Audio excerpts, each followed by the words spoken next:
जय जगन्नाथ मु प्रदीप आपण को स्वागत करुछि आपण को चैनल कलिंग फोकस को आसंतु देखिबा आजिर मुख्य खबर। ढेंकानाल लोकसभा क्षेत्र विभिन्न समस्या नहीं दिल्ली गले सांसद रुद्रनारायण पाणी।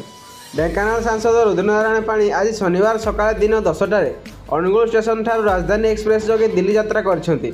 अनुगुल स्टेशन ठारे बीजेपी जिला सभापति दिलेश्वर प्रधान समेत शताधिक बीजेपी कार्यकर्ता और साधारण जनता उपस्थित रही सांसद को विदाय देथिले। दीर्घ एक मास ହେବ ढेंकानाल लोकसभा क्षेत्र समस्त 7टी विधानसभा क्षेत्र परिदर्शन करने समय जनसाधारण पक्षर विभिन्न समस्या संबलित पत्र को नहीं दिल्ली में केंद्र सरकार विभिन्न विभाग मंत्री मानक भेटी समस्यार समाधान निमंते अनुरोध कर सांसद श्री प्राणी प्रकाश करछंती।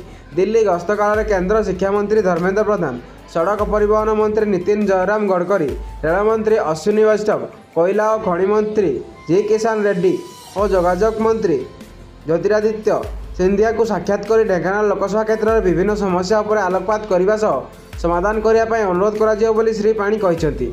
अनुगुल रेल स्टेशन ठारे जिला सभापति दिलेश्वर प्रधान समेत जिला उपसभापति अमेय त्रिपाठी, जिला साधारण संपादक सुदीप गंडाई, जिला कोषाध्यक्ष विश्वजित मिश्र, रत्नाकर साहू, जर्नाल मीडिया सेल संयोजक परशुराम बारिक, सिपुन देहरी समेत शताधिक कार्यकर्ता उपस्थित थे। तालचेर प्रदीप कुमार महानगर रिपोर्ट कलिंग फोकस।